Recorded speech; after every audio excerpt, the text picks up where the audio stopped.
It was. I mean, I'll tell you the excuse me, the turning point in the game, first and second, the at bat to Dietrich. They were on the verge of going bases loaded, no outs, and all of a sudden it turns into a run around third and 2 outs on the double play. That's the turning point. That kept them in the game. That permitted us to settle in. So if you want to look at one at bat that really helped us, it was that particular at bat, I thought. And of course, jumping on him quickly, Zobrist, KB. I thought we hit some balls really well today. The Lake did injure us a bit, but it also got them on a fly ball by Yelich to left. But overall, I thought we had a really good approach at the play. We did hit the ball better than 3-1, but that's how this ballpark plays some days. You know, when you brought Montgomery in, did you have the idea that this could be it? This could be the pitcher for the rest of the game? Sure. That was the whole plan. We had a limited bullpen. This was a good lineup for him. If you look at this lineup versus the St. Louis lineup, it's good that we did not have to use him there because this is a better matchup for Mike's talents, combination of righties and lefties. Yeah, I mean, after that, it was going to be Grimm and then holding back on Floro and Dunsing and then played from there. I know you're never embarrassed about winning a game with home runs, but it seems like it's a trend all over baseball. Yeah. It's just home runs are at a record pace right now. Can you explain it? You're right. The only thing I was thinking, I was talking to the ESPN dudes about, it's almost like the NBA, 3-pointers and dunks. I mean, there's the bank shots, 15-foot bank or the pull-up jumper.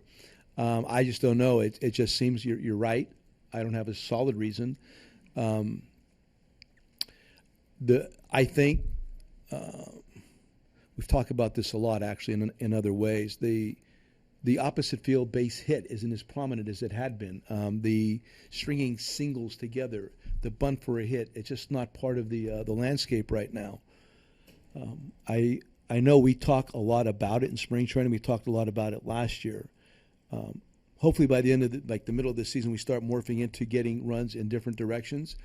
But I do believe it's based on mental approach more than anything. I think everybody's talking about launch angle, getting the ball in the air, and all those kind of things. So that's going to speak to more home runs, and fly balls are going to be caught if they don't go out of the ballpark. So I think if you really broke it down, if you get the dudes from Freakonomics to look at it, they might be able to break it down properly. But just then slicing it, it just seems to be the approach that's being taught now.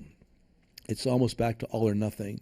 The guy that's really able to stay inside the ball, use the middle and opposite side of the field, there's not many of those guys per team. And I think that's where the run comes from, the base hit. Because right now, up and down, almost 1 through 9, especially in the American League, you're going to see guys trying to put the ball in the seats. Joe, the way you used Montgomery today after Butler, you did it against San Francisco as well. Is that just coincidence about the way the lineups are coming up, or do you kind of like this piggyback with Butler and Montgomery? Well, it's actually, I like the piggyback, but the lineups are perfect. The Giant lineup was good for him also. The thing, though, about Mikey, if you look at his overall breakdown numbers, I mean, he's actually really good against righties. You see the curveball, you see the changeup on the righties, cutter in. He pitches really well versus the right-handed hitter. I talked about it before. The biggest problem we've had so far is the walks. He didn't walk anybody, did he? I don't think he did. And that's the difference in that game. That was why it was so clean. He just didn't put anybody out there. I think before today, his walks exceeded his strikeouts versus righties. If he could continue with that trend you saw there, where he makes the right-handed hitter swing the bat and not just walk him, he's going to be really effective. So when you make the move that you did yesterday, you made the decision you're going to have Almora play tonight. Okay. It's his turn to play. And then he gets a homer and he gets a single. Do you say under your breath, nice move, Joe?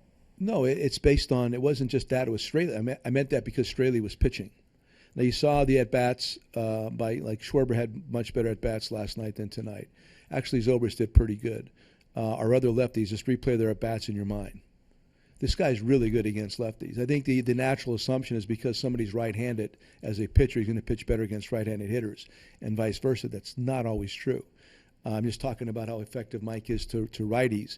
Their guy, if we had 9 right-handers or 8 right-handers plus the pitcher, I would do it against Straley in a heartbeat. That would be the right way to attack him if you could throw that lineup out there. We had Addison on the bench, and maybe next time we play them, you'd actually see Addison in that game with the same amount of breakdown of our team. So, yes, it was Albert's turn to play based on their pitcher.